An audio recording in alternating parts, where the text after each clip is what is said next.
Okay. We are live. Live radio. All right. Wright is a controversial figure with many in the cryptocurrency community believing he didn't invent Bitcoin and doesn't have any extensive holdings. Still, some investors have been concerned about a dump of the coins. Supposedly locked in a complicated trust holding about $6 billion could affect the market. I do not intend to dump my family's BTC, Bitcoin, as some people suspect or want, as this would hurt many people in the industry, Wright said in the statement, referring to his Bitcoin fortune. Judge Reinhardt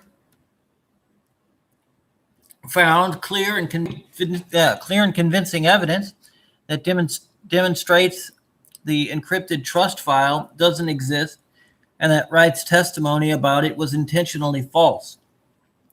Vel Friedman of Roche Friedman LLP, representing the Climate estate, said in an email, the plaintiff's position has always been that Wright has access to the Bitcoin now and no bonded courier needs to arrive for him to get access, he added. The lawsuit has not been resolved yet. Crypto goes up and down, but is it getting anywhere? Let's see here. Moving on. Stocks making the biggest move, pre-market, Apple, Boeing, Tesla, and more.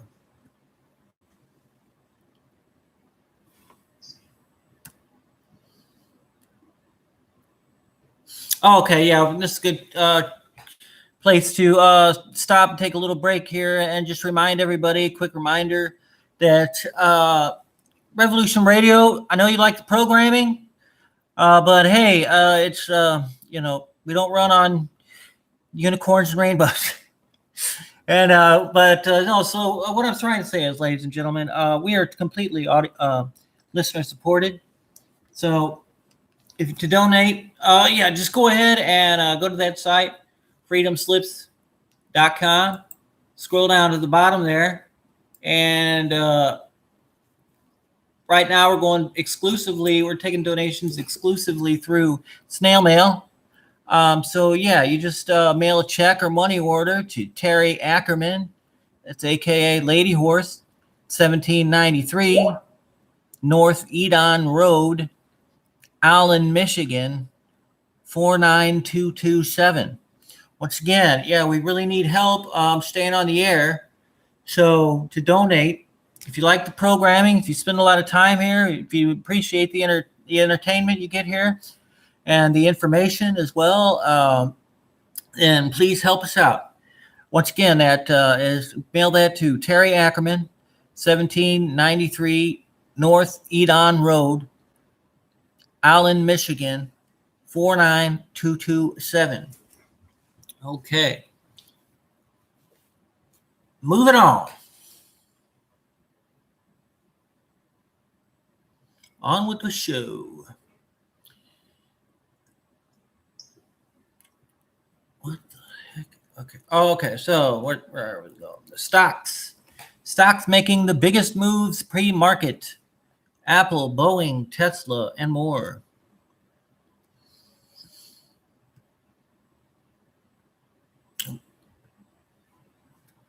Okay, check out okay. So we got Annixter International. Annixter continues to be the subject of a bidding war with Wesco International, increasing its bid for the networking equipment maker to $93.50 per share in cash and stock. Wesco, a maker of industrial products, had bid $90 per share earlier in the week, just after Annixter had agreed to an $86.50 per share sweetened offer from private equity firm Clayton, Dubilier and Rice. Dubilier and Rice. Okay, I'm not familiar with that, so sorry. Apple, if you're listening, sorry about butchering your name there. Apple and Japan's Corporation are considering the purchase of Japan's display's primary smartphone screen factory for up to $820 million, according to Japan's Nikkei Business Daily. Comcast is in talks to buy video streaming company Zumo, according to people familiar with the matter who spoke to the Wall Street Journal. The possible purchase corners ahead of the NBC Universal parent's planned launch of its Peacock streaming service. Boeing said General Counsel Michael Ludig will retire at the end of the year. He had been appointed in May to serve as a senior advisor to the board on the grounding of the 737 MAX jet.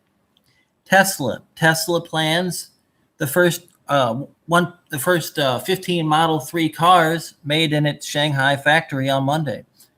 Tesla has also entered into agreements with lenders in China for a loan facility of up to $1.29 billion. Flexicon Therapeutics. The drug maker received FDA approval to update the label for its Zilretta product to include the treatment of osteoarthritis knee pain. It also changes the phrase "not intended for repeat administration" to "the efficacy and safety of repeat administration Zilretta have not been demonstrated." Zilretta have not been demonstrated. O&I Glass. The former Owens, Illinois, completed a corporate modernization and the adoption of a new holding company structure. Each share of Owens, Illinois has been converted into a share of OI Glass, which will continue to use the OI ticker symbol. All right, moving on.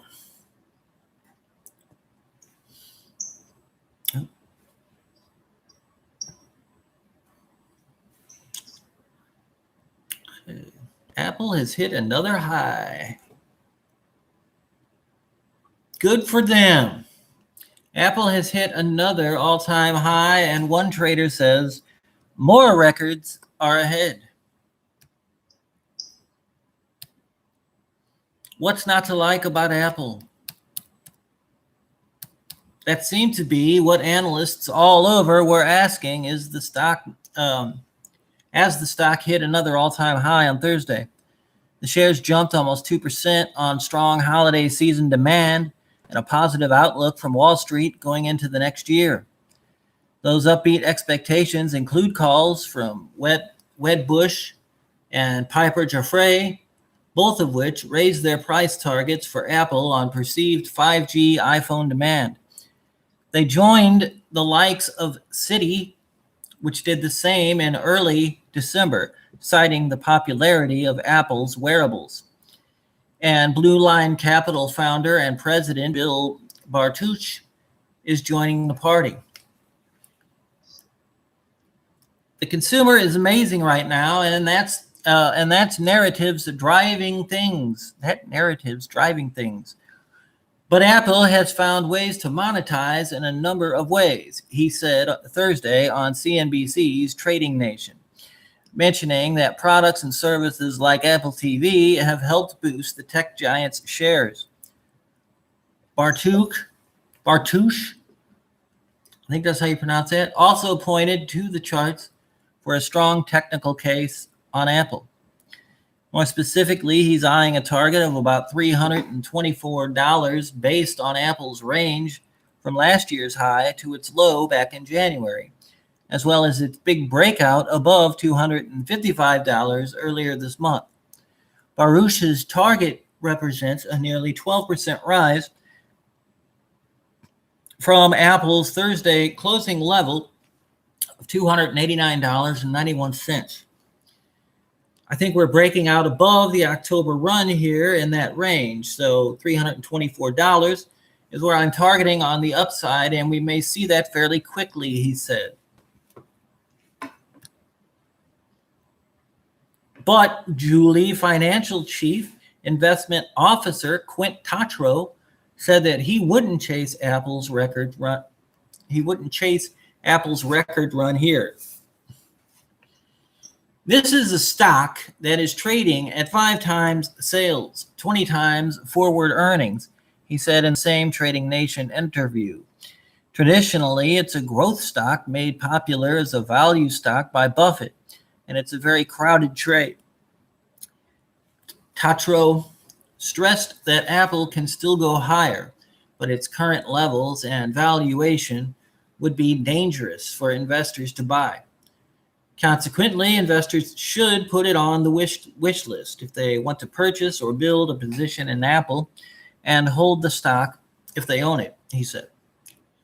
With Thursday's rise, Apple is now up 84% in 2019, its best year in a decade, and has gained $533 billion in market cap during that time. So, if we're looking for any negative effects about this impeachment drama that's going on, it doesn't seem to be affecting the markets too much. So, all right, moving on. Let's see.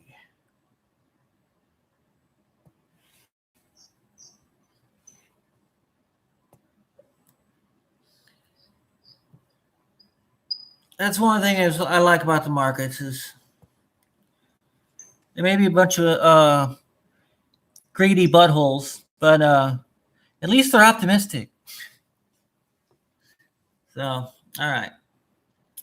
A Cybertruck goes on sale for $10,800 in Russia.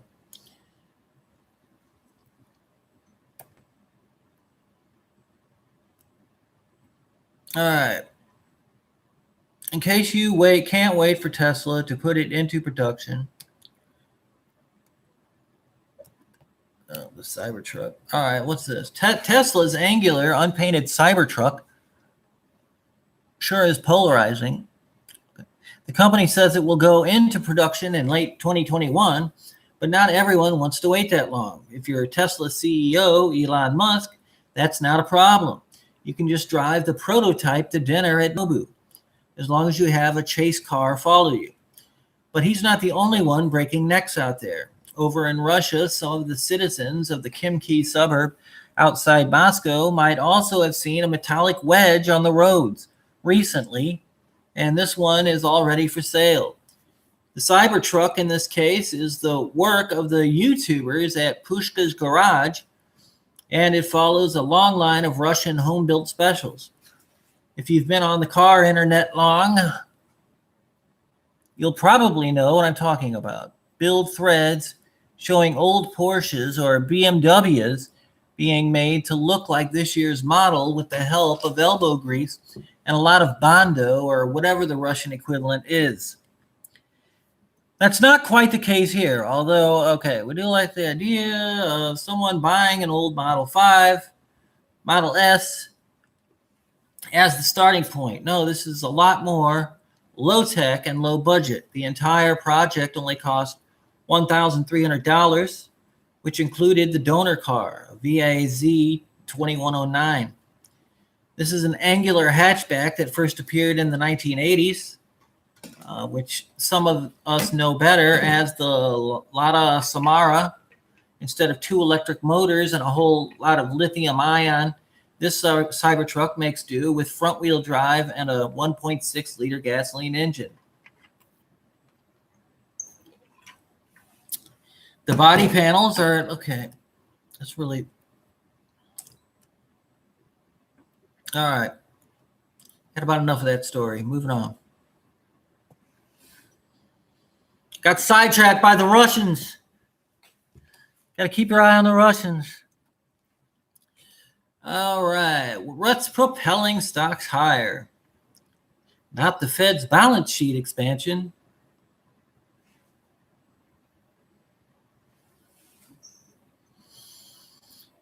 Ultra-low interest rates in the developed world play a bigger role than the Fed's Treasury bill purchases.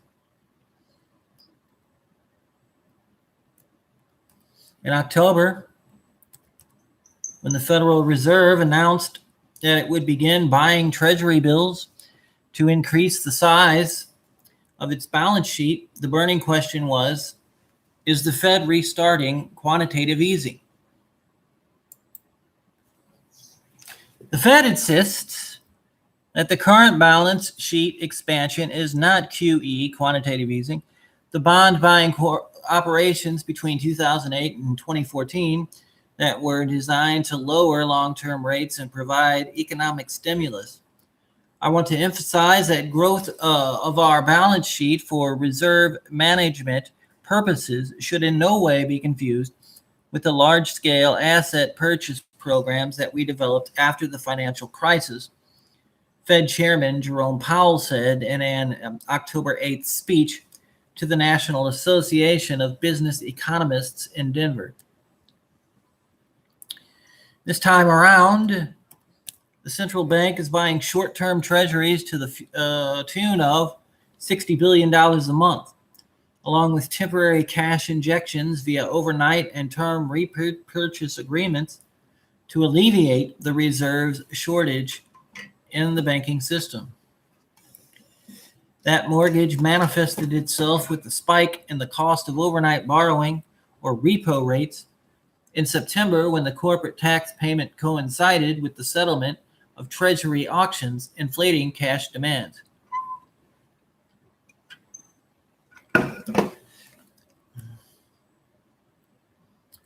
Organic operations. Powell refers to this internal plumbing exercise, increasing the size of the Fed's balance sheet in order to satisfy the banking system's demand for reserves, as organic, as opposed to inorganic previously. What exactly is different now compared with the Fed's earlier rounds of QE, quantitative easing? Today's not QE. What else does one call it? Is not intended to goose aggregate demand. The economy, the Fed constantly reminds us, is in a good place. Its policy stance appropriate to the current circumstances. What's more, the three earlier rounds of large-scale asset purchases were focused on lowering long-term interest rates to stimulate demands for housing and investment, whose borrowing costs are generally tied to the long-term risk-free rate, and to prod investors to buy riskier assets, such as stocks and corporate bonds, in turn lifting their prices.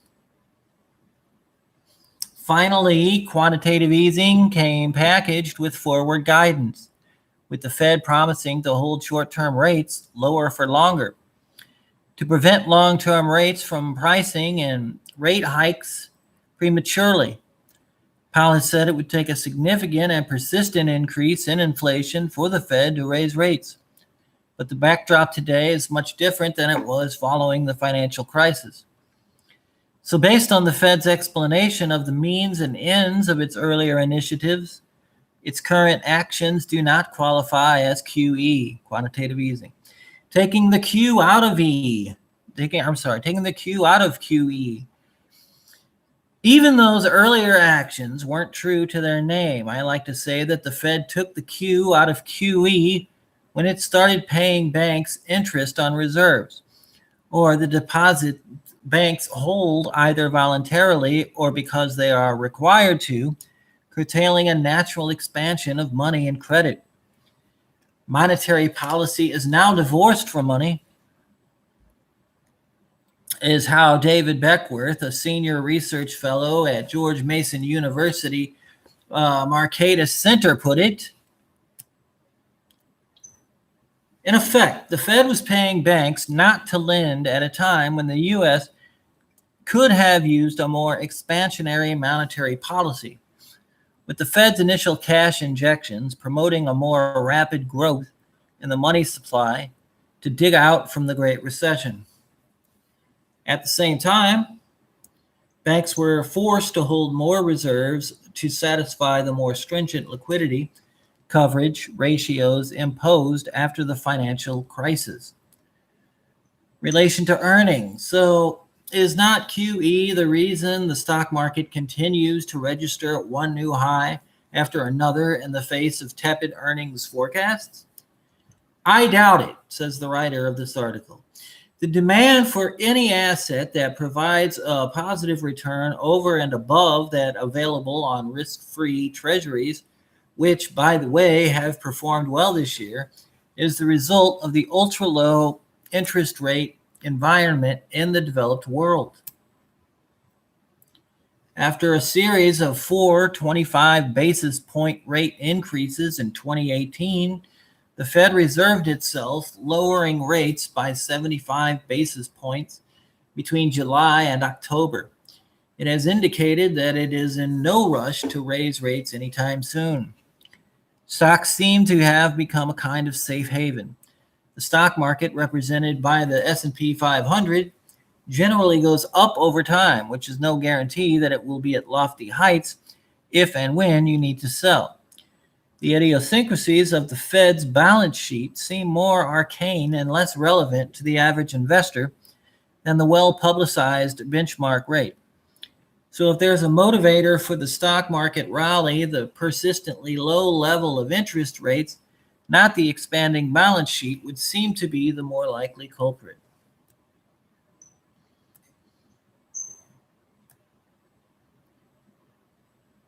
Okay, moving on.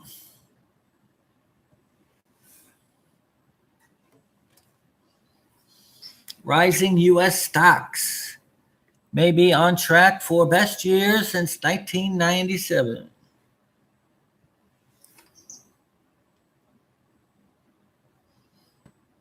Stocks are opening higher on Wall Street as investors look to push the major indexes further into record territory. Consumer and technology stocks led the early gainers. Apple rose 1.1%. The tech-heavy NASDAQ composite rose 0.2% to 9,039 a day after, crossing 9,000 for the first time on Thursday. The broader S&P 500 stock gained 0.2% to 3,245 and seemed headed for its biggest annual gain since 2013 at 29%. The benchmark index for most U.S. stocks and stock mutual funds has risen more than 3% so far in December, buoyed by a truce in the U.S.-China trade war and positive year-end signs for the economy. Some stock market observers say that come the end of 2019, next Tuesday, the S&P 500 would deliver its biggest annual gain since 1997, when the S&P 500 rose 31.01% in a single year. That would be an impressive gain for most investors, although not a record. Data from Standard & Poor's show the index rose 34.1% in 1995 and 31.55% in 1975. Higher still were returns at the end of 1958, up 38.06%, and 1954, up 45.02%. There also were 4 years featuring 30% plus returns scattered between 1928 and 1945. Also on Friday, the Dow Jones Industrial Average rose 69 points, or 0.2%, to 28,690. Global stock markets moved mostly higher amid optimism that U.S.-Chinese trade relations are improving and on early reports that online Christmas shopping was up over last year in the U.S. European markets rose in trading Friday, while Hong Kong finished with gains and Tokyo declined. Investors welcomed U.S. President Donald Trump's comment with an interim Phase 1 trade deal with China was getting done. Trump said he and Chinese President Xi Jinping would hold a signing ceremony. Traders still are waiting to see aimed at helping to settle a 17-month-old trade war between the two countries. Chinese customs data this week showed November soybean imports rose in a possible boost to American farmers. Midwestern farm states were battered by Beijing's earlier suspension of purchases of U.S. soybeans, the biggest Chinese import from the United States, in response to Mr. Trump's tariff hikes on goods from China. Broadly, risk sentiment is positive, Mizuho Bank said in a report. Moving on.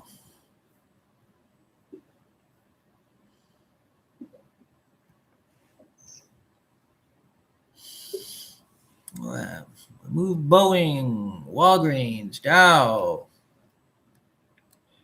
Okay.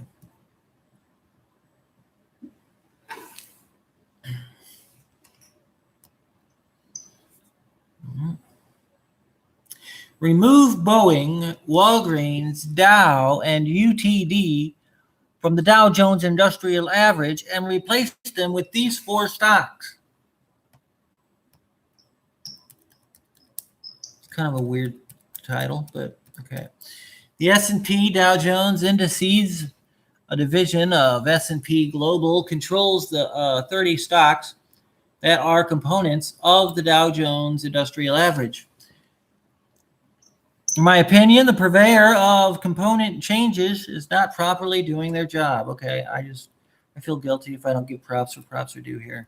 This is coming at you from Richard Henry Sutmeyer, Intelligent Investing Contributor Group, Forbes Magazine.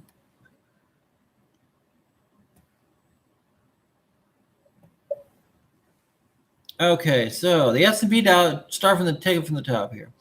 The S&P Dow Jones Indices, a division of S&P Global, controls the 30 stocks that are components of the Dow Jones Industrial Average. In the opinion of this writer, the purveyor of component changes is not properly doing their job.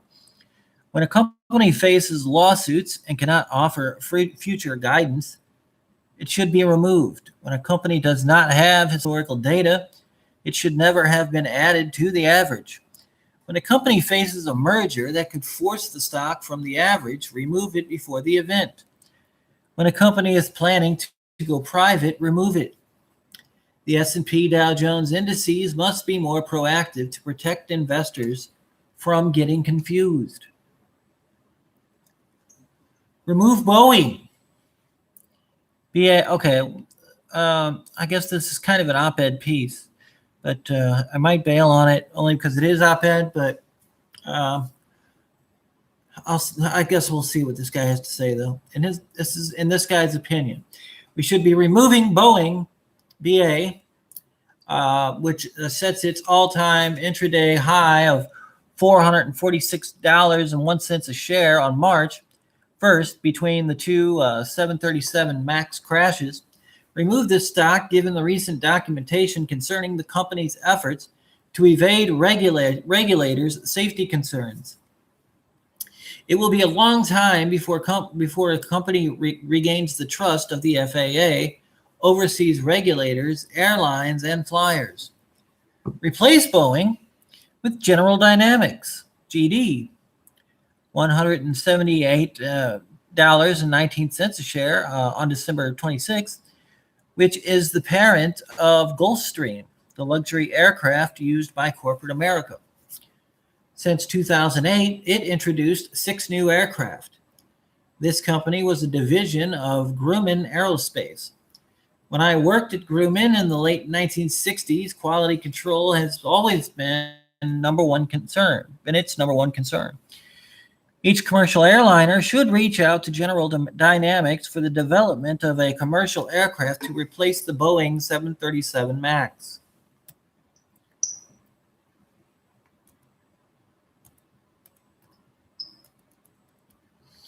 Remove Dow Inc.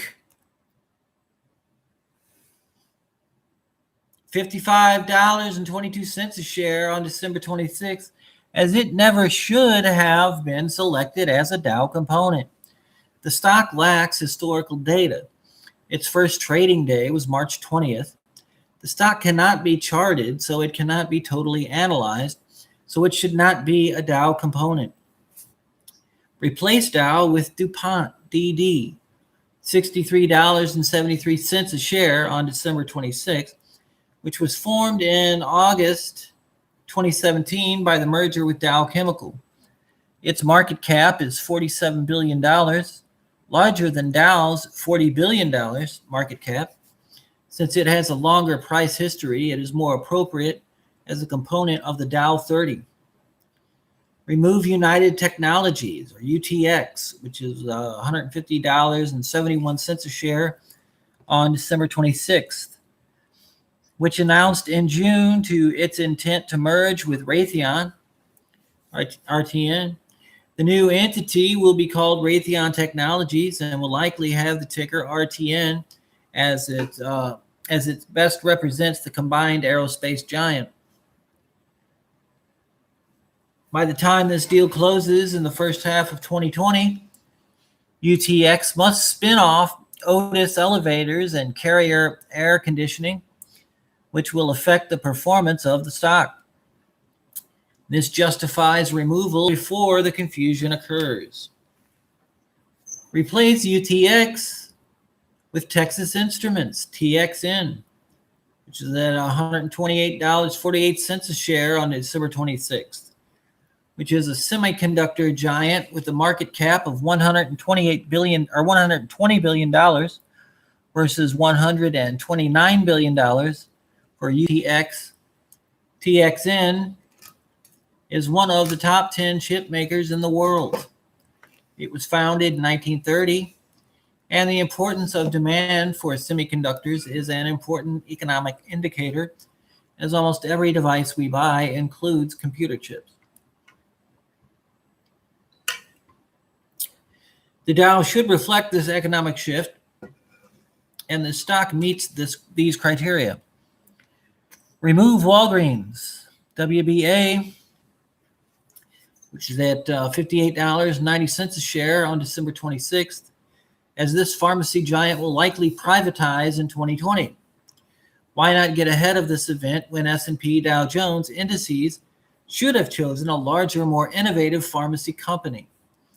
Replace WBA or Walgreens with CVS Health.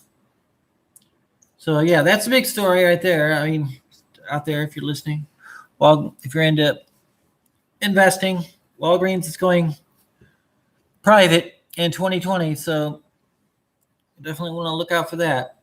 Okay, so replace WBA or Walgreens with CVS Health.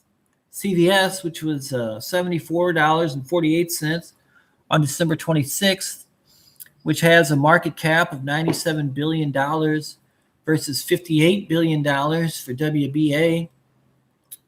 CVS has become a pharmacy benefits manager with the purchase of Aetna, the expansion of its Minute Clinic, as features expand to more locations. A CVS pharmacy will be considered an ER. All right, moving on.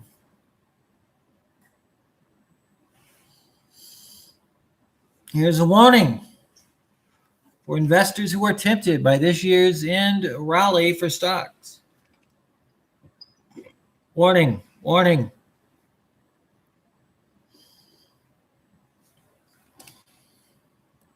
Warning, warning.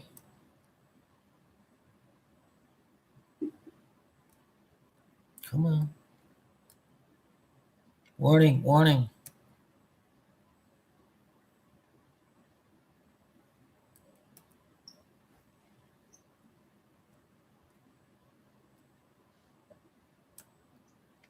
Another day, another round of stock market records.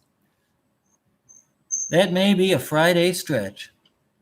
The big names that we've run into, that we've run a little hot and cold on this year, such as Amazon.com, were out in front, pulling the Santa rally sleigh to fresh records on Thursday. Remember that traditional year-end rally for stocks that starts in the last 5 trading days in December and the first 2 in January. Apple logged its best one-day gain in weeks and has gained 84% with just 3 trading days left in 2019. The iPhone maker is looking at its best annual return in 10 years.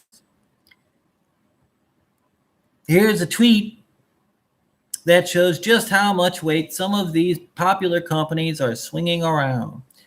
Feng Man, Holger Schwabplatz tweeted, I don't know, Feng Man market cap has hit fresh lifetime high at 5. Okay, I don't really care about that tweet. I don't care about that tweet, so I'm moving on. On to our call of the day, which warns individual investors against getting sucked into this Santa rally, lest they want to pay the piper come January. This is the time to be taking profits, not adding new money. Without a doubt, most of the people buying today will come to regret that decision over the next few weeks as prices dip back under these levels, writes popular financial blogger Janny Zedens of Cracked Market, while he says that a pullback may not occur until February. That bit of gloom flies in the face of optimism that's been swirling around, that stocks are due for some first quarter liftoff. However, as Zedens reminds us, institutional money managers are on vacation and not participating in this price action. Good point. So, opinion. What would happen if Santa's... Oh, okay. That means whatever happens over the next few days is meaningless and has no bearing on what comes next, said Zedens. In fact, it could have the opposite effect. A good few days now could be stealing profits from January, and the higher we go, the less room we have left next month, he says. To be sure, someone has to be trading all those Amazon shares. See the stat below. I'll see what stat. Okay. Oh, all right. So the market. After Thursday's record session, the Dow is up 0.19%. S&P 500 up 0.05%. NASDAQ down 0.11% is slipping. The dollar down 0.57% is down. Europe stocks, SXXP up 0.21%. They are mixed. While Asia markets, ADOW, are up 0.85%.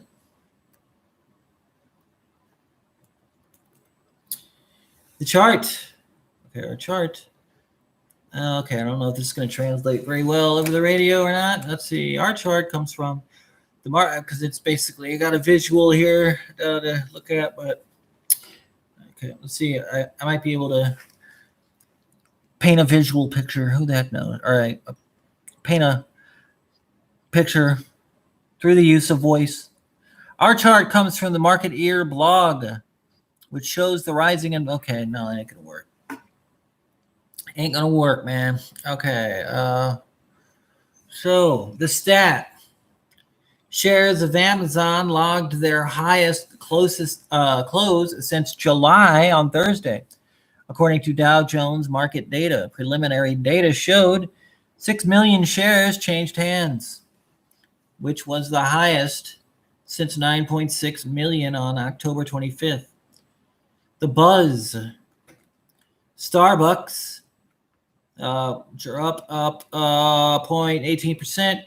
We'll be giving away coffee at surprise parties to be announced each day between now and New Year's Eve. Disney is up 0.25%. Their Star Wars, The Rise of Skywalker, logged the second best Christmas day ever at the domestic box office. And China reported industrial profits improving in November. Random reads. At least 12 people died after. Okay. Right. Thank you. Moving on.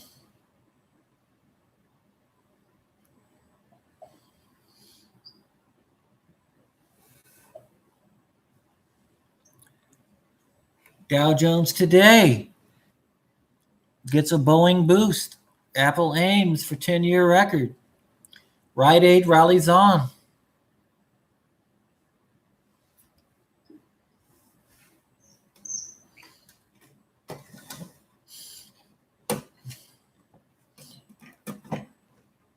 All right. Well, despite that,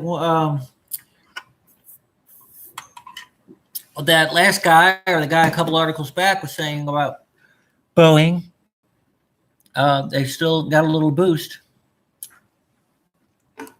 See here. All right.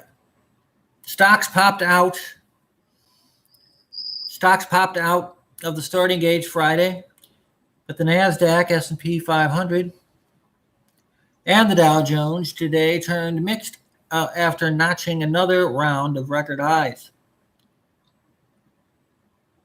Amazon and Apple stock were both early movers. Pharmacy Rite Aid, RAD, continued its recent startling rally. The Dow Jones Industrials found their feet, returning to 0.2% gain, to a 2.2% gain, with the big move by Boeing stock helping prop the early action. The NASDAQ swung up, then down to trade effectively flat. The S&P 500 fought to build on narrow gains. Boeing surged more than 1%. Well,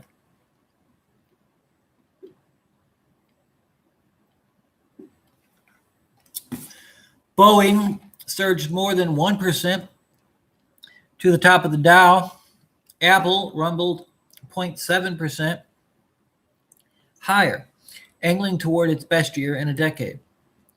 Nike climbed 0.6% after Consumer Edge Research initiated coverage with an overweight rating. Tesla sloughed off early gains and dipped 0.1%, despite an initial boost from reports the company planned to begin delivering its Model 3 sedans in China. Amazon jumped to 1.4%, leading the NASDAQ 100 and putting the stock up more than 6%. So far for the week, Amazon is climbing the right side of a 5-month saucer base. Fellow FANG stock, Netflix, dropped to 1.4%. American Airlines dived 2.8%, the worst early loss among NASDAQ 100 stocks. Biotechs were active, with Flexicon Therapeutics spiking 14% after the Food and Drug Administration had approved a supplemental new drug application for its Zilretta osteoarthritis knee pain treatment.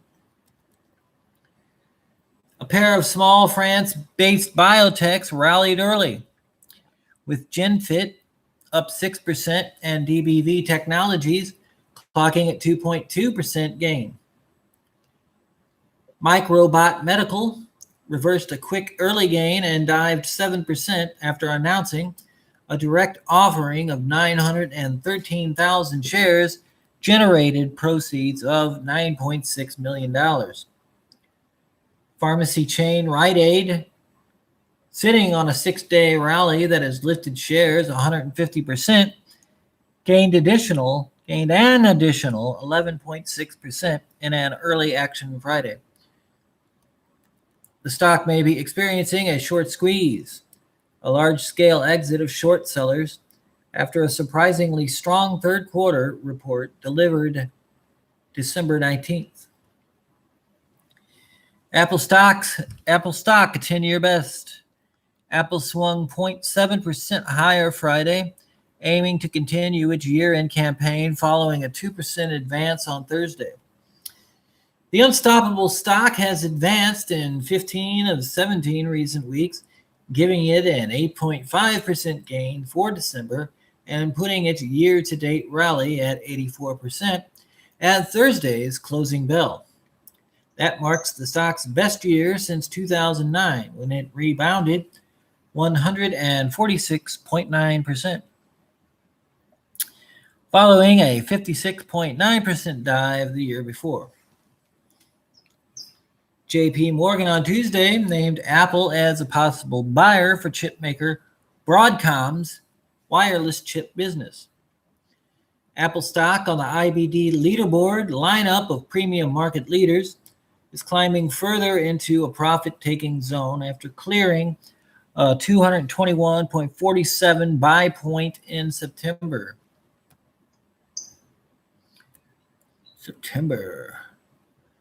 Okay, Tesla stock and the 8-week hold rule. Tesla shares gained 0.8% Friday, then dropped 0.5%.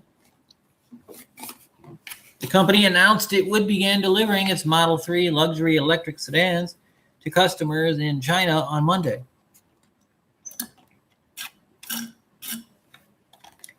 The company in October had begun taking orders for the vehicles at the Shanghai-based manufacturing site. The price at the time was reported to be $50,855. Tesla stock broke out past a 361.30 handle buy point in a year-long cup base in mid-December. The IBD leaderboard stock is up 19% from that entry, positioning it to potentially trigger the 8-week hold rule.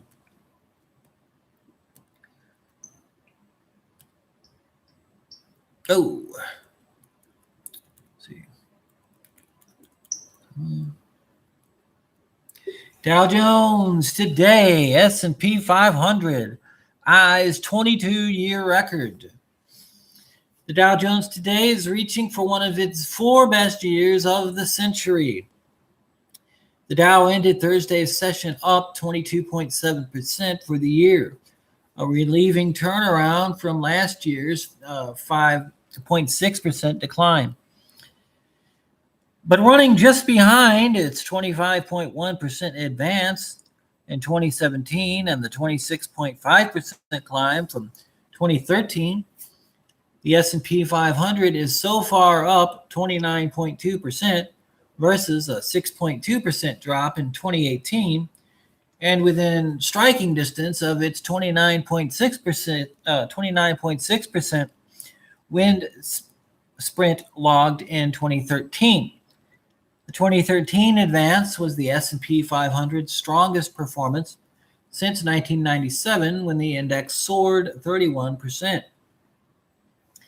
The Nasdaq remains 2019's reigning champion, up 36% for the year through Thursday and sitting comfortably above the 9,000 mark. That rebound from a 3.9% loss last year leaves the tech-centric index tacking toward its best performance since a 38.3% advance in 2013. The Nasdaq posted its best year, an 85.6% space shot, in 1999. The Dow and S&P 500 logged their best years as they bounced out of the 4-year market crash in 1933, with the Dow surging 66.7% and the S&P 500 seizing a 46.6% gain. Oil prices edgy ahead of data. Oil markets are on edge ahead of data due out from the Energy Information Administration at 11 a.m. Eastern Time. Oil prices jumped Thursday after the American Petroleum Institute reported U.S. oil inventories fell by 7.9 million barrels in the week ending December 20th. That was much deeper than the 1.8 million barrel drawdown projected by analysts.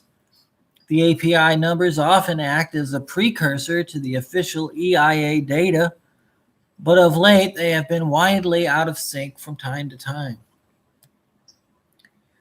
West Texas Intermediate gained 0.8% Thursday, to settle at $61.68 a barrel, the highest close since September.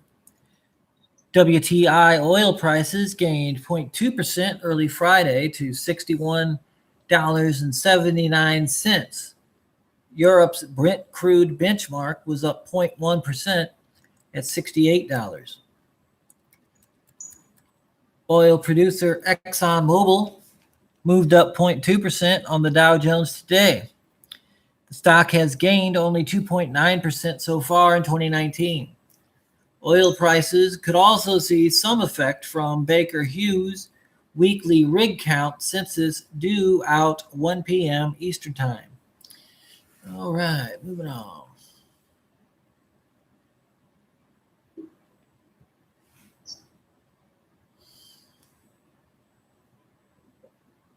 Yeah, I'm just going to go through the break unless I see something, because I don't think they haven't been running a break during my show, so I'm just going to, unless somebody speaks up in the chat, I'm just going to go right through it.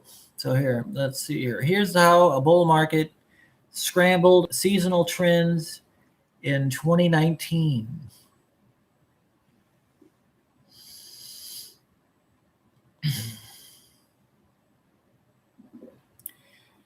The monthly performance for the S&P 500 this year looked much different than its historical pattern since 1980. According to a report from Bespoke Investment Group, 2019 was atypical for seasonality, as most sectors blew their average performance out of the water and monthly patterns looked quite different, the Bespoke report said. June, typically one of the worst months for stocks, was the second best in 2019, with the S&P 500 rising 6.89%.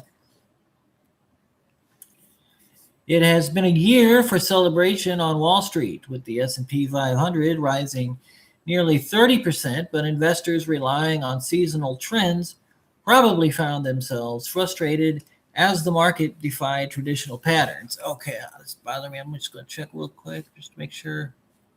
Don't want to talk over the break, but just want to make sure I'm not talking over the break here. 89%.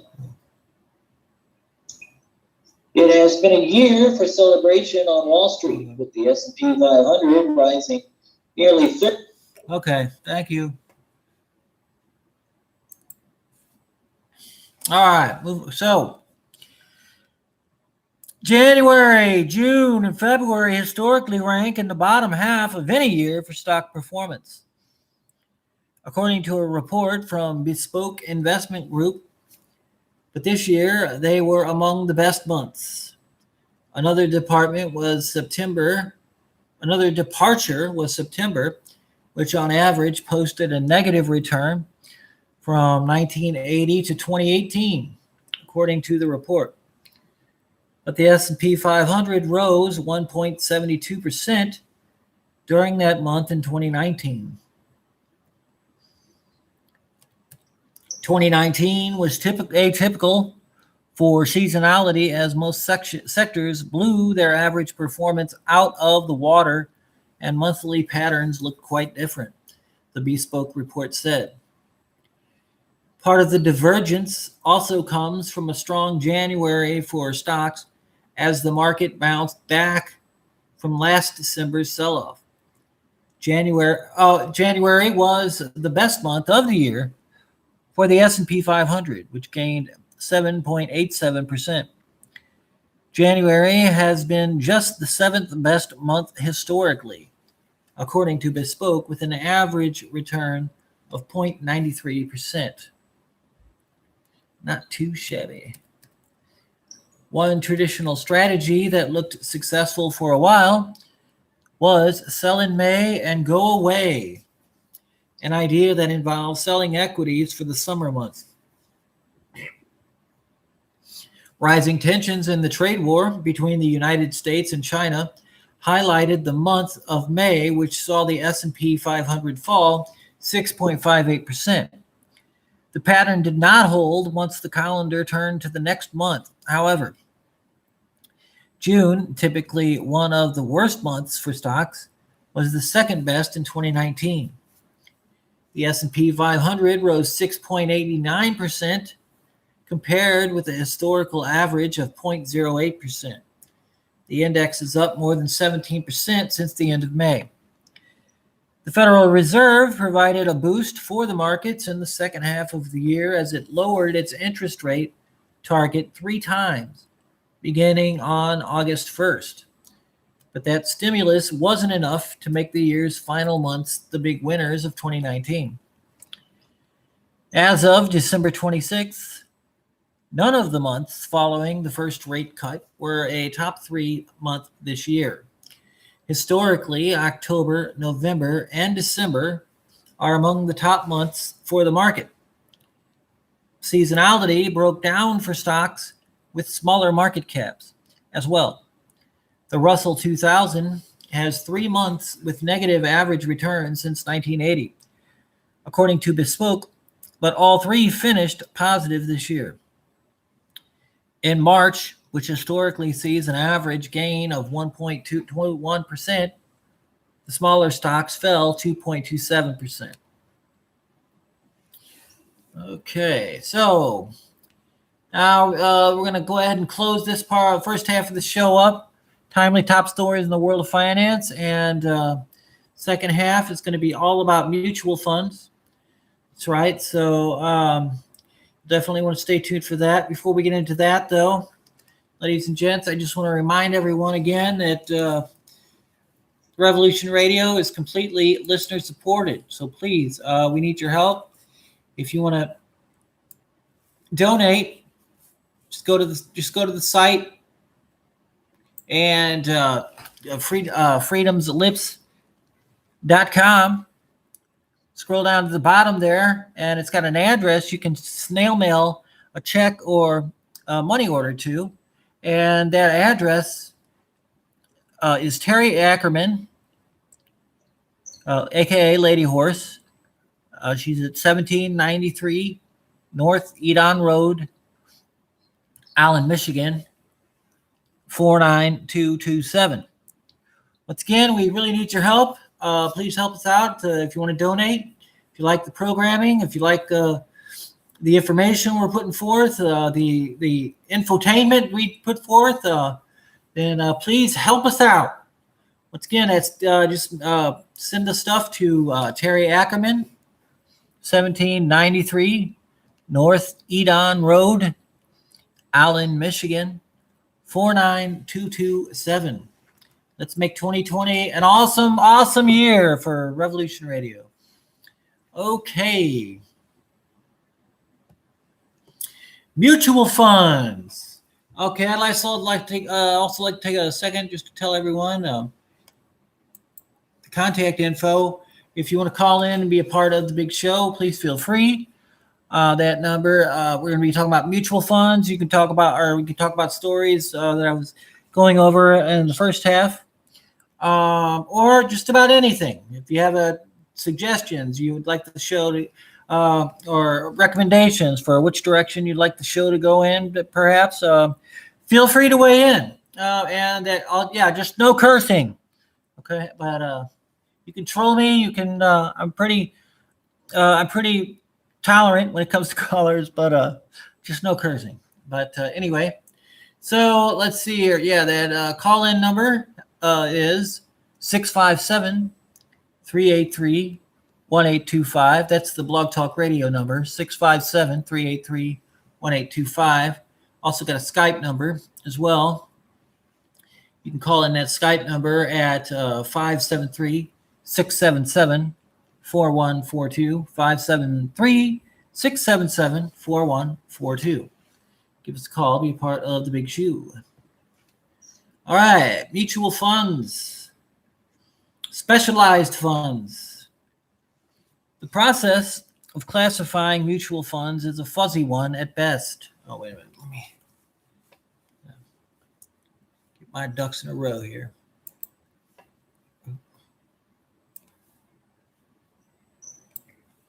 a fuzzy one at best. Ultimately, it is not really important how you classify a fund as long as you know what the fund is about and whether it's suitable for you. I've included some specialized funds here and others in the next section. So attach no significance to the placement. Some people in the industry prefer to stick with defining mutual funds strictly by their investment objectives, and that is probably the best strategy in the long run. The funds I've included here, and ladies and gentlemen, I'm taking this right from my blog, by the way. And if you caught me, I'm a teleprompter reader, but I wrote it, by golly. So I'm not completely plagiarizing. But if you want to check out that blog, that's charleslamson.blogspot.com, the greatest blog of all time. So go there, check it out. There's tons. This particular article was written back in 2017. Started in June of 2017, I believe. So it's all. If you look on the right-hand side of the blog, you'll see it's all divided up into years. But there's all kinds of stuff about business, finance, economics, marketing, public relations, that kind of thing. So if you're into that kind of stuff, then you'll love charleslamson.blogspot.com. Okay, so moving on. The funds I have included here are specialized in their investments, which by definition means they are specialized in their objectives. Bear with me as we push through this, and it will all fall into place near the end. Proceed with caution. Do not worry about specialized funds until you have a firm grip on regular funds. However, many investors find a place in their portfolio for some specialized funds. The specialized funds we will discuss here include REITs and international funds. Real estate investment trusts. Real estate investment trusts, REITs, are specialized investment units that invest in income-producing real estate, such as shopping centers, apartments, and so on. The management takes a fee for doing all the legwork of finding the properties and managing them. Okay, wait. So real estate mutual funds have not done well. Real estate often performs better during periods of high inflation. Just a little tip there. REITs are very much like closed-end funds. Like their closed-end cousins, REITs trade like securities and are bought through a broker. This gives them the liquidity so desperately lacking in straight real estate investments. However, be aware that some REITs are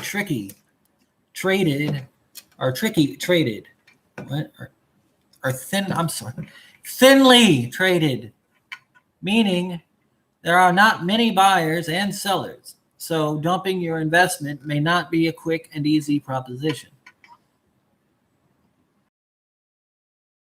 To a mutual fund that invests in REITs.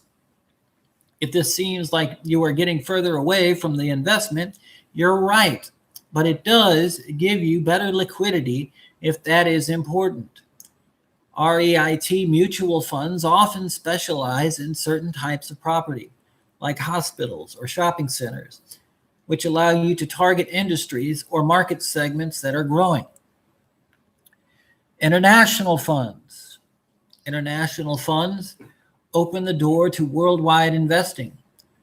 Overseas markets are some of the most rapidly growing in the world. Developing countries are expanding their economies, and there are good opportunities to participate in the growth. However, here more than ever, you need the expertise of professional fund managers to guide investments through foreign waters. So proceed with caution. International funds give you the opportunity to participate in the growth of foreign economies with someone else worrying about currency conversion and other details. These funds come in several varieties. Some spread investments all over the world, and are known as global funds or overseas funds. Others may focus on a single region, like Latin America, and are known as regional funds. Country funds focus their investments in specific countries, such as Mexico. Many investment advisors suggest you have a portion of your portfolio in overseas investments. While this may be a sound idea, it is one of the last investments you should make after you have all of your other investment goals covered with safer investments. Overseas investments carry some particular risks and the opportunity for some spectacular rewards. You should keep in mind that as goofy as our political system can be, it is stable and predictable. Unfortunately, we have had presidents assassinated, but when it happens, it does not cause the government to fail. The same cannot be said of all countries around the world. Ladies and gents, just want to take this little time out to remind everyone as well. We're still trying to get the archives up and rolling here on the station, so I will just ask you to be a little patient with that. But if you want to check out an archive of the show, there's two different ways you can do that. You can go to blogtalkradio.com/Charles Lamson. And there's just tons of archives there, free for the taking. I mean, going all the way back to 2010. That's Charles Lamson blogtalkradio.com/Charles Lamson. Or you can just go to the blog, charleslamson.blogspot.com, and look over on the right-hand side of the page, and there'll be a listing of the archives. So just wanted to throw that out there. Okay, moving on.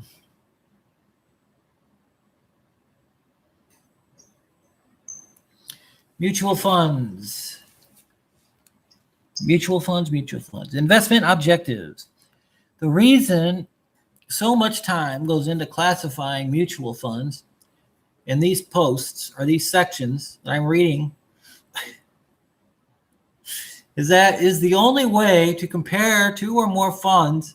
If you want to buy an aggressive growth mid-cap stock fund, it would be nice to line up several candidates so you can pick the best one for you.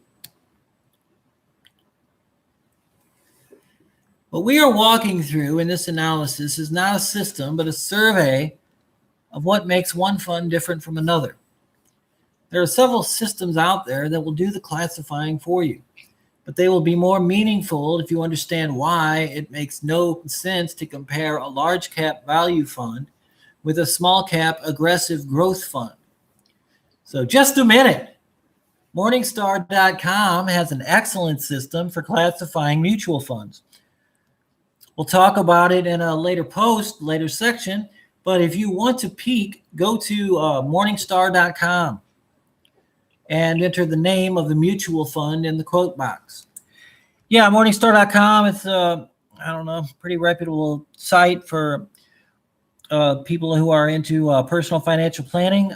They've got a pretty good, I guess, free section, but if you want to start getting some, better information, then you have to pay for the premium section. So, but still, there's if you're just getting your feet wet and you want to learn some stuff, it's still a good place to go and learn. Check it out. So, Morningstar.com. All right, I would recommend it. A note of caution. Just as you cannot judge a book by its cover, you cannot judge a mutual fund by its name. A common marketing trick is to name a fund something that sounds like it is in a currently hot classification, whether it really belongs in another based on its holdings and investment style. All right, in the next couple of sections, we will look at a variety of fund types to get a feel for what makes one different from another. Index funds. Okay, wait a minute. As we learned in an earlier section, I believe this is last week I went over this. Index funds seek to mimic a particular stock or bond market index or indicator. They do this by mirroring the holdings that make up the indicator.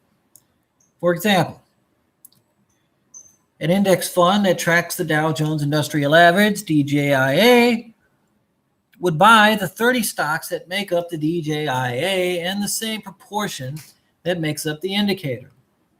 An S&P 500 index fund would look like the S&P 500 and would try to hold the same weight of securities as the indicator. Just a minute. Do not assume that index funds will always beat actively managed funds. In the roaring hot markets, index funds are routinely beaten. However, their results can be a mixed bag. Index funds that track small cap stocks are subject to poor results due to the volatility of small cap stocks. In addition, actively managed funds can and do beat index funds at different times. The bottom line is that if you want an investment that is basically on autopilot, pick an index fund tied to a major indicator such as the S&P 500. You should have fairly low fees and few ugly tax bills at the end of the year.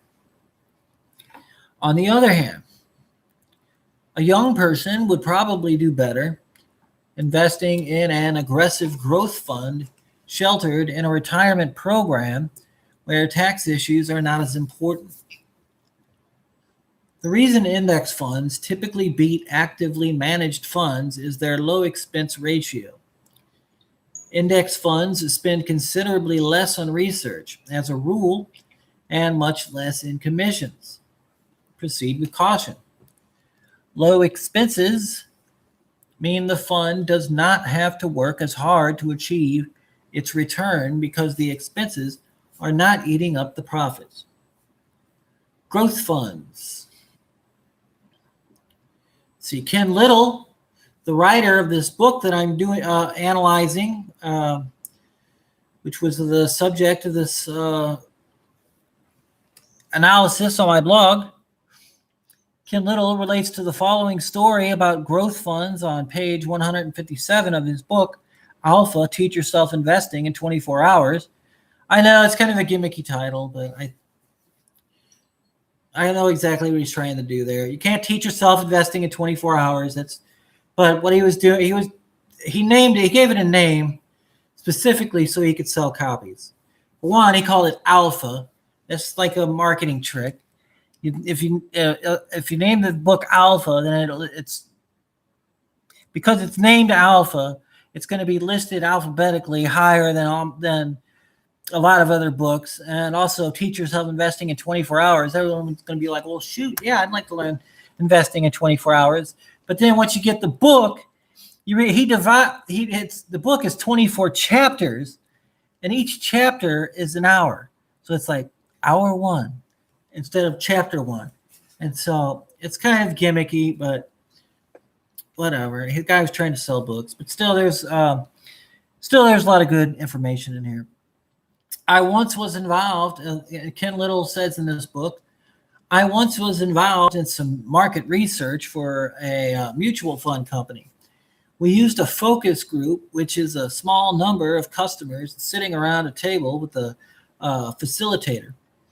The purpose of focus groups is to determine what your customer thinks about the product in a casual atmosphere that makes more than yes or no answers. We were trying to get information on how our investors viewed us and what we could do to improve their perception, since we were getting ready to roll out some new funds. Along with several other people, I was behind a large two-way mirror, just like you see in the police shows. After a short time, it was clear we had a problem. Several of the folks that had invested in our growth fund had not done well. One investor summed it up quite succinctly. Your growth fund didn't. Ouch. However, that pretty much nails the investment strategy of growth funds. These funds look for companies that are on growth tracks with consistent increases in sales and earnings. Proceed with caution. Growth funds can be volatile and should be held as a long-term investment because long holding periods smooth out the peaks and valleys in your returns. Growth funds hope the company's stock will continue to appreciate, thus benefiting the fund and its investors. When growth companies do not grow, they get dumped from the fund.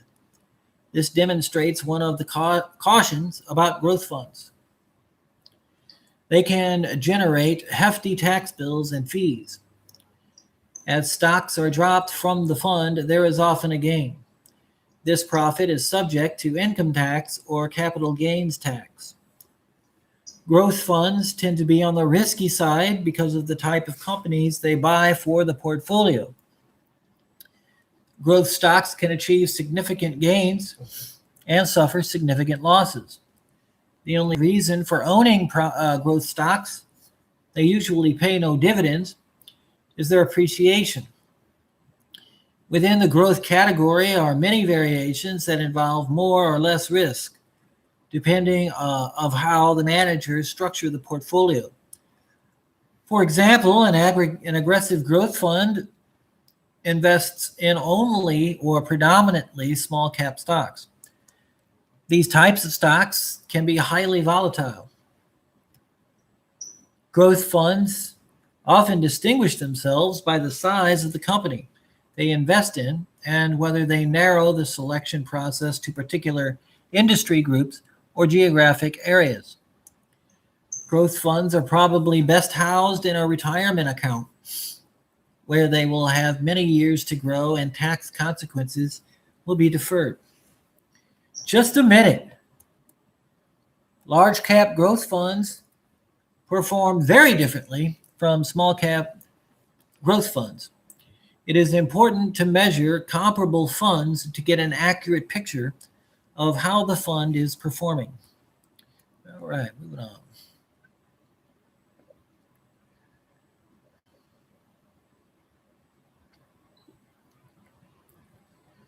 Moving on.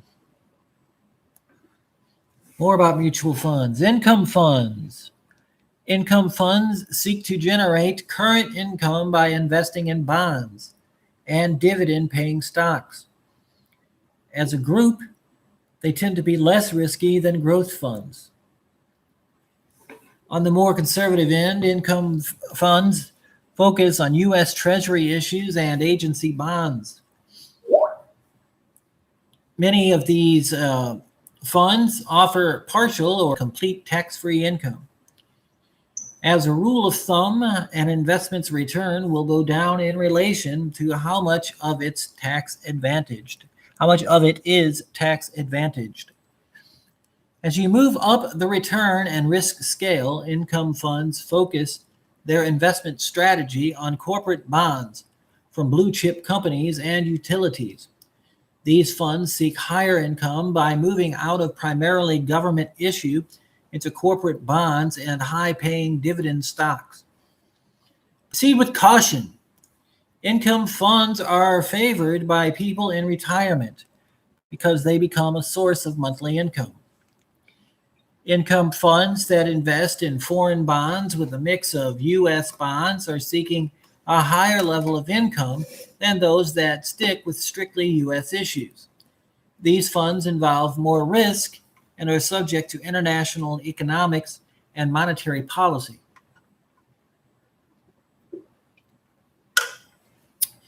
At the high end of risk and potential reward are income funds that invest in low-rated junk bonds and municipal bonds from poorly rated communities. Because both the corporate and municipal bonds are considered at risk of default, they have to pay high rates to attract purchasers. Income funds that generate tax-free income are suitable for persons in high tax brackets. while funds that generate taxable income are more appropriate for retired persons in lower income tax brackets or sheltered in a retirement account. Balanced funds. If you have ever wanted to have your cake and eat it too, then balanced or blended or hybrid funds may be for you. These funds uh, these funds combine growth and income fund characters for an approach that seeks to smooth out peaks and valleys. Proceed with caution. Trying to achieve a balance between growth and income sometimes means you do not get much of either. Approach balance funds with caution if you are looking for market returns. How the fund mixes the two different types of stock determines its relative risk and reward. A more aggressive balanced fund will add more growth stocks to the mix and fewer bonds and dividend paying stocks. For the most part, these funds seek modest gains while offering some protection in a down market. Like most conservative investments, you will not see the world on fire, but you will also not lose much sleep.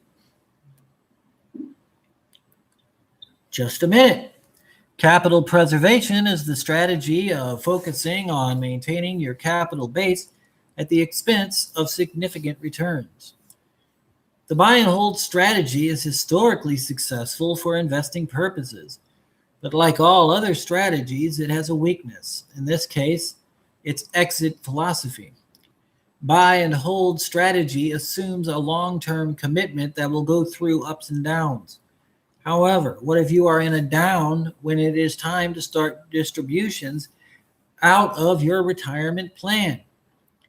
Some argue that as retirement draws closer, you should be shifting into vehicles like balanced funds to protect you from any last minute downturns. The theory being that you want to put a floor under your assets. This strategy targets the investor who is more concerned about capital presentation than big gains. These funds are one logical step out of the buy and hold strategy for people approaching retirement. Because of the interest from bonds and dividends from income stocks, balanced funds are more appropriate for a tax sheltered account. Sector funds. If balanced funds are the rocking chairs of mutual funds, sector funds are the roller coasters. Sector funds focus their investments in one particular area or sector of the economy, such as technology. Their investment strategy is almost an abhorrence to mutual funds that draw their strength from diversification. Sector funds are safer than individual stocks, but would fall in the high risk zone by almost anyone's measure. Proceed with caution. Sector funds tend to be on the high risk side because they can suffer roller coaster results. You can also buy sector funds that invest in specific areas of the world, such as the Pacific Rim or Latin America. When they are hot, they are very hot. When they are not, nobody remembers their name. It is easy to look backward and spot the shooting stars. Making a correct decision about which sector fund will be the next winner is not so easy. More so than any other mutual fund, sector funds require a close watching for signs that the sector is falling out of favor with the market. Normally, when sector funds fall, it is fast and final. Just a minute. Sector funds can be among the most risky of all mutual funds because they do not diversify their holdings. All right, moving on.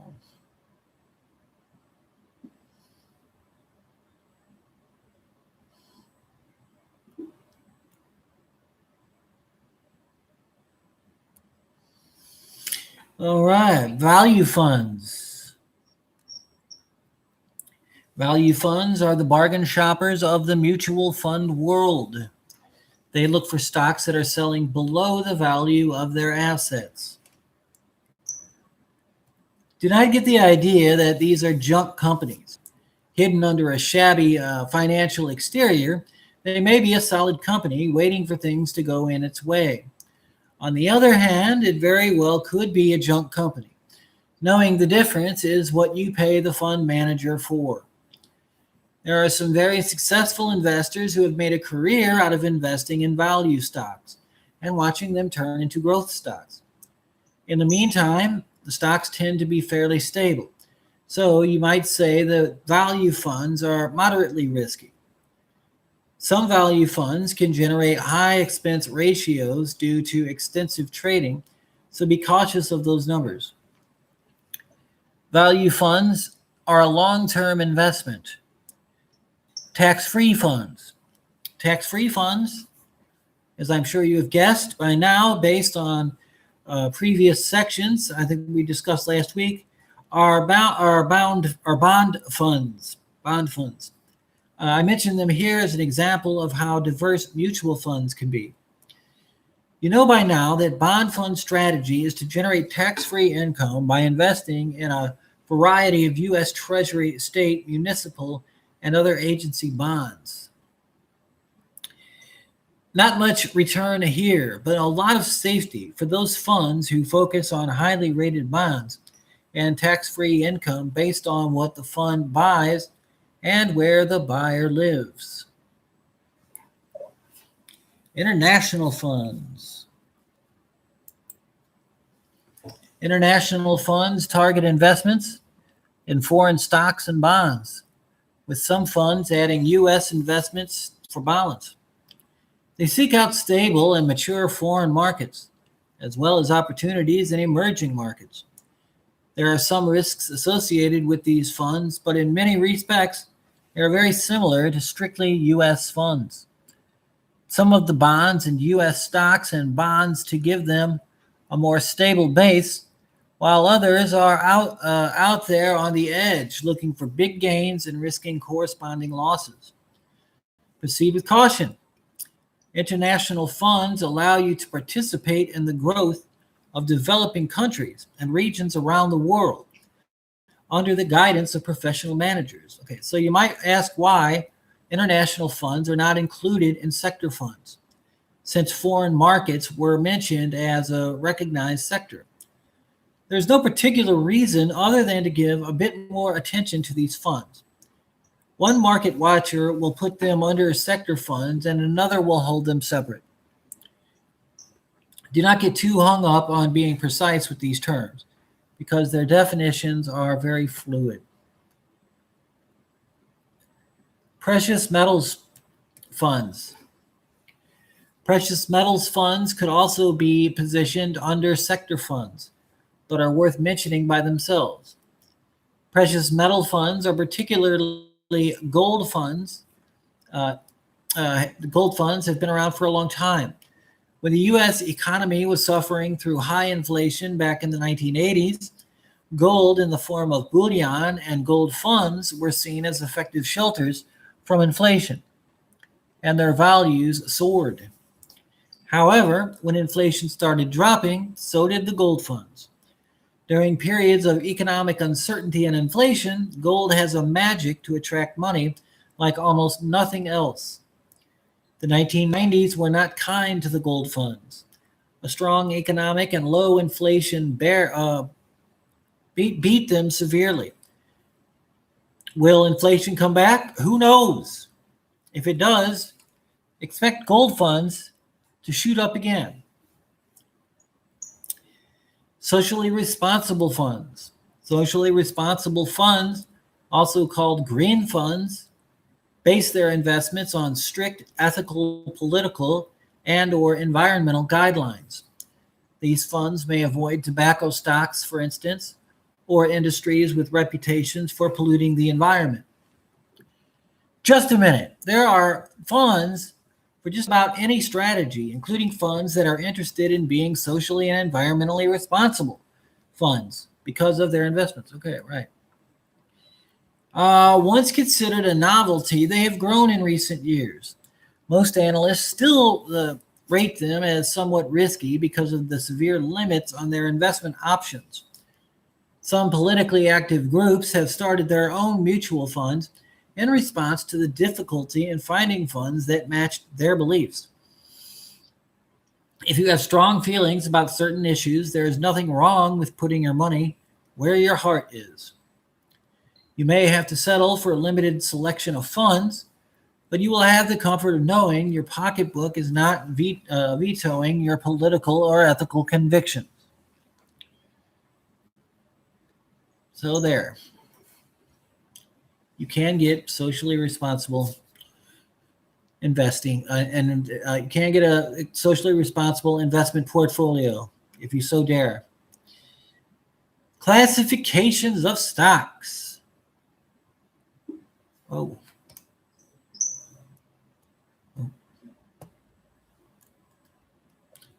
All right, so we're done with our discussion on mutual funds. Now let's talk about stocks, shall we? Growth stocks. Once again, we step into the murky waters of classifications. Simply labeling a stock growth is not very helpful. How much growth? What kind of growth? Over what period of time? Proceed with caution.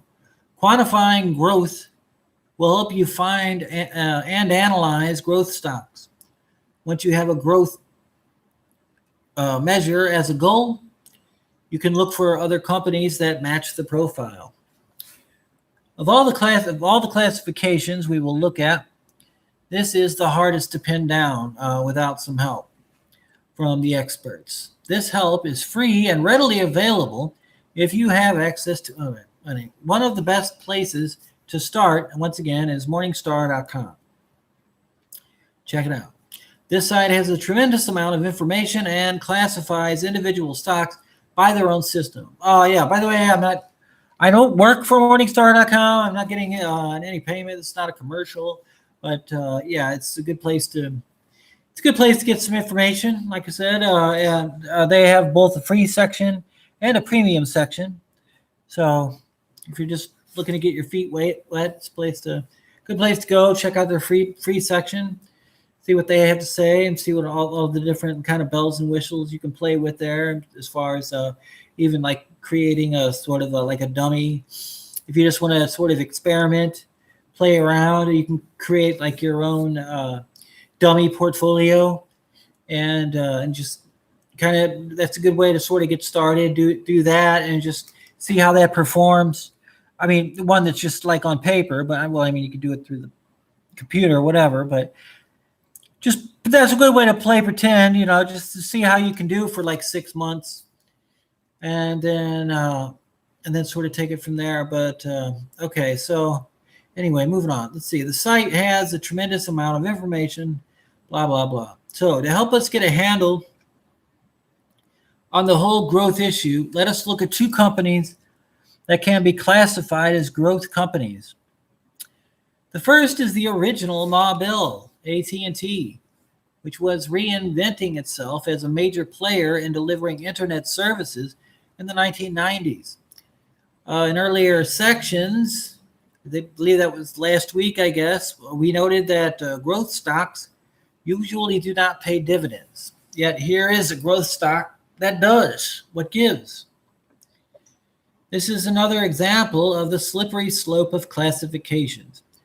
Many people would put AT&T into the income category, a category that is often pictured as older, mature companies who are paying out most of their profits as dividends. Let's see here. See, AT&T is certainly mature, but toward the end of 1999, this old stock gained over 20% in 3 weeks. Does that sound like a dinosaur to you? Okay, that's a little dated, but I think I might bail on this part. Yeah, all right. Okay, so if you were to make an investment decision based on growth alone. Okay, all right, that's a little dated as well. Later.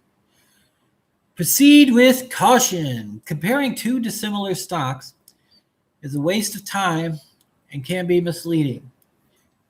Use Morningstar.com or one of the other online services to identify peers of individual stocks.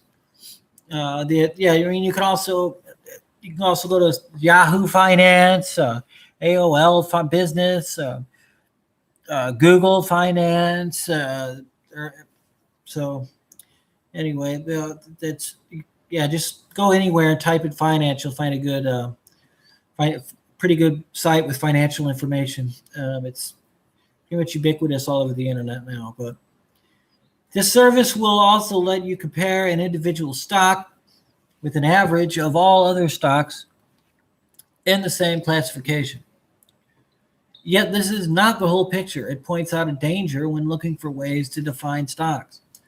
One measure is hardly ever enough to get an accurate picture. If you had to invest your life savings into one of these companies, which would you pick? At the turn of the millennium, Amazon.com seemed like a place your investment could grow in a hurry. At the time, AT&T, I think this might be some dated material as well here. I'll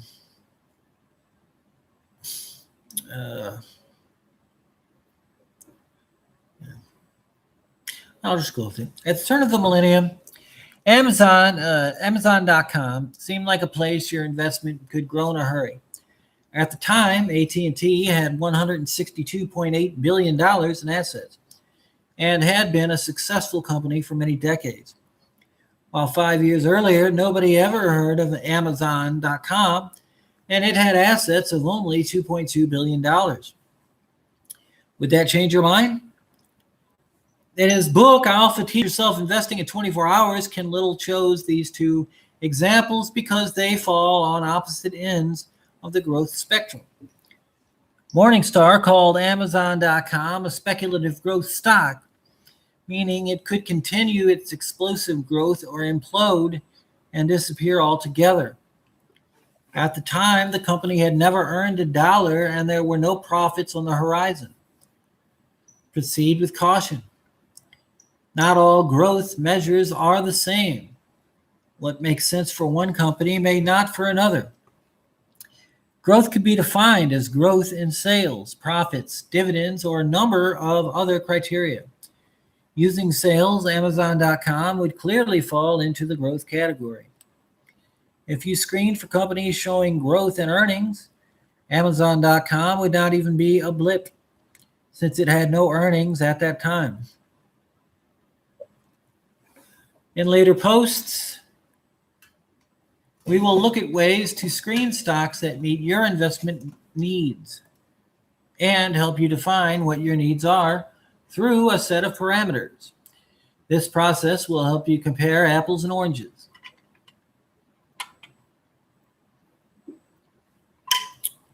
As different as AT&T and Amazon.com are, they both have at least one thing in common: potential. Amazon.com is a trailblazer in online commerce. It has obviously experienced, this is dated because this is, okay. Right. Okay. All right. I don't know. It might still be applicable. I'm going to forge ahead. As different as AT&T and Amazon.com are, they both have at least one thing in common: potential. Amazon.com is a trailblazer in online commerce. It has obviously experienced explosive sales growth, going from virtually nothing to $1.2 billion in sales in only a few years before the turn of the millennium. In addition, by the end of September 1999, it had over 13 million customers. That is the potential. Okay, yeah, this is really old. Okay, sorry about that. Proceed with caution. Older companies with significant asset bases tend to be less volatile than young companies without much underlying value. Enough of this stuff about, all right, Amazon and AT&T. All right, I'm bailing on this article.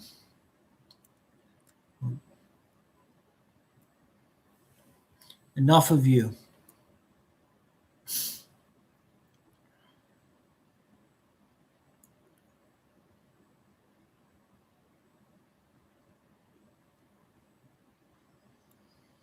Classifications of stocks. Income stocks. Finding income stocks is a little more straightforward than deciphering growth stocks, which we covered in the last section. For starters, a stock either generates income or it does not. Income is in the form of dividends.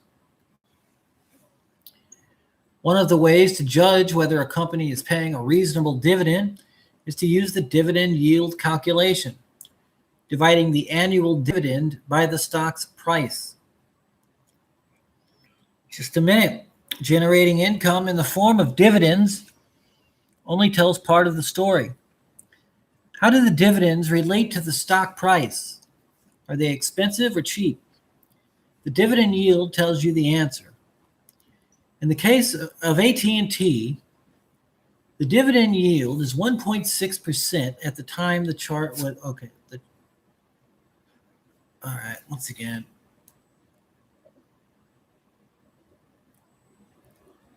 Okay, or I'm just going to go with this. Okay, in the case of AT&T, the dividend yield is 1.6% at the time of this chart was created in 1998. Okay, dividends, but I know it's dated, but it will tell you a lot about how we come to this thing called a dividend yield. Dividends are set once a year by the board of directors.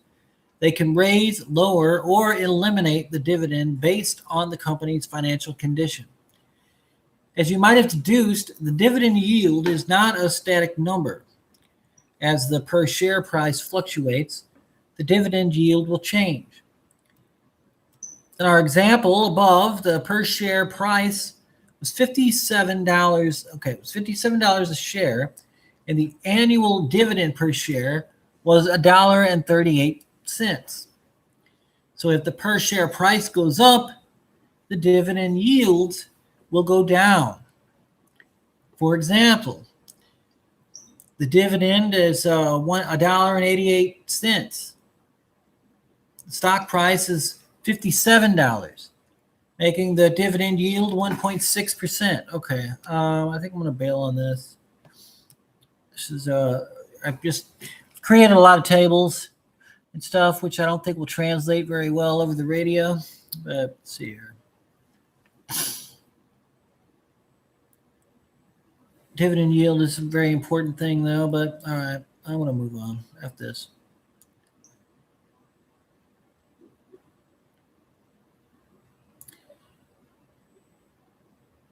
It's just a little too visual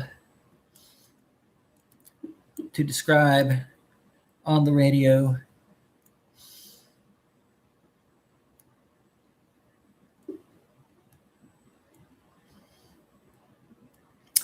Okay, stocks. All right, size. Stocks, size.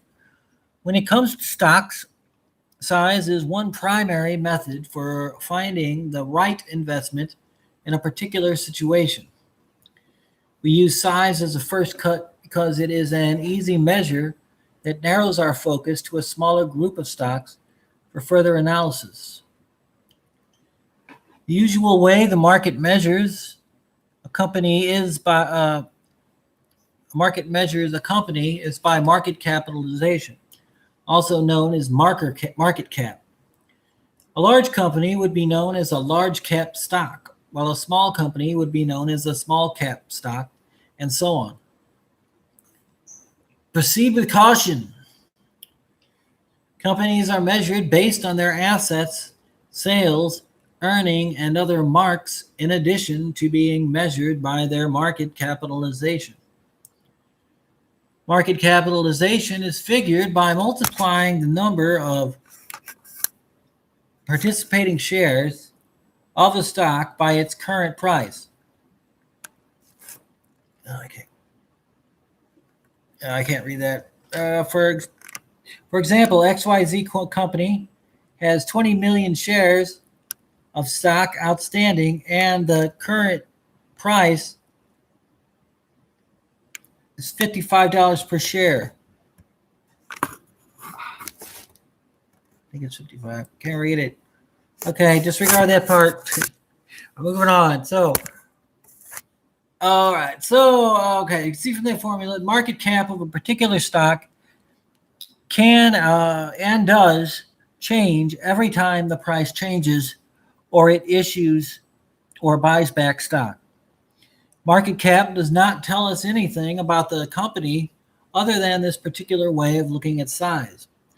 It certainly does not tell us anything about the quality of the company. A company can have a high market cap and be broke. Just a minute. Even a company that has never made money can be a good investment. Stock appreciation has made internet companies hot buys. Okay, well, it's definitely a little dated. Okay, near the end of 1999, all right, Amazon.com, the online book and everything else seller, had a market cap of over $32 billion. Yet it had never made a penny of profit. Market cap and investment decisions. So how does knowing the market of a cap stock, so how does knowing the market cap of a stock help us make an investment decision? One of the things market cap can do is help compare companies of approximately the same size. This information lets us find peers in size and industry. For example, if we were looking at communications companies in 1999, it might be interesting to compare AT&T $170 billion market cap with SBC Communications $175 billion market cap. Size is just one factor out of many to consider, but it is important to understand what you should expect of companies in different size groups. If one company is acting in a manner that is quite different from what you would expect, it might mean a buy or sell situation. The numbers I'm using in this section were generated from a database of 9,351 companies and were captured in the late 1999. Okay, this database includes almost all publicly traded companies, although most are very small. Okay. StockQuest, which can be found at marketguide.com, is a valuable tool for screening stocks. Marketguide.com. So the size stocks the size stocks we will look at in this and the next couple sections are large cap stocks, which are market cap in excess of $8 billion. That's 451 companies. Mid cap stocks, market cap in excess of $1 billion, but less than $8 billion. That's 1,259 companies. And small cap stocks, market cap less than $1 billion, 7,641 companies. Okay, however, this section here will focus only on large cap stocks. Large cap stocks. Large cap stocks are important because they are often the movers and shakers of the market and their particular industries. Where you cut off large cap stocks from mid cap stocks is somewhat open to interpretation. Some systems use a dollar figure, such as $8 billion and up. Others will use a percentage method that takes all the stocks and says the top 5% are the number of large cap stocks. A problem with both of these systems is that you have a huge gap between the bottom of the large cap range and the top. Using either the $8 billion figure on the 5% range gets you about the same results in terms of the number of large cap stocks. Proceed with caution. Use some common sense when considering large-scale cap stocks. Huge gorillas should not be compared to large monkeys. The range from the bottom of $8 billion to the top of $596 billion is significant. These mega giants all have market caps exceeding $100 billion. with Microsoft at the top. Is it rational to expect an $8 billion company to behave in the same manner as a $596 billion company? We remember that our focus is on grouping companies of like size. So we are not going to be comparing Microsoft with Checkpoint Software. It's not particularly important where you put the mark that designates large cap stocks, as long as you are consistent in its application.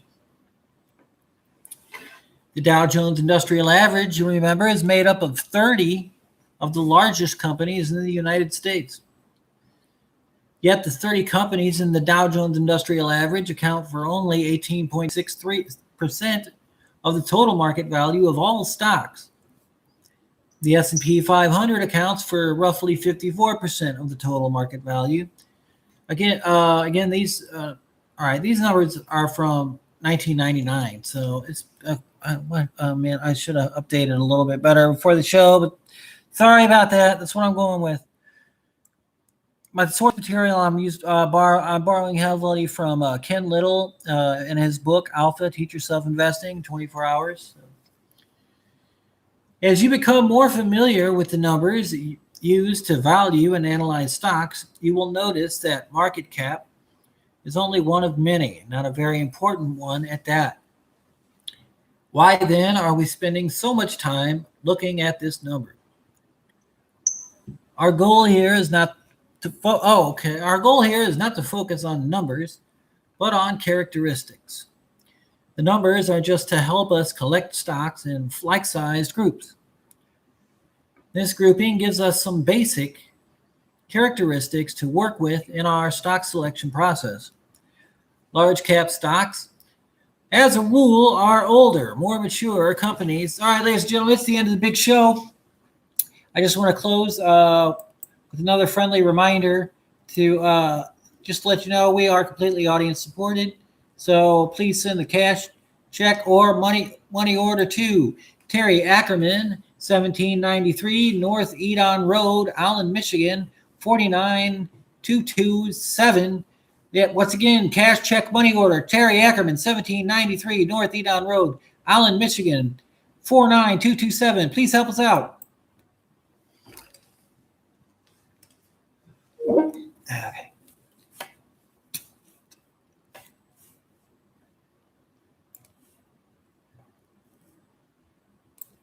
Oh, okay.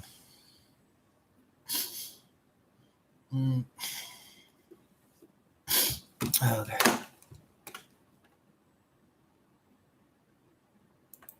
Cash, check, money order, Terry Ackerman, 1793 North Edon Road, Allen, Michigan, 49227. Please help us out.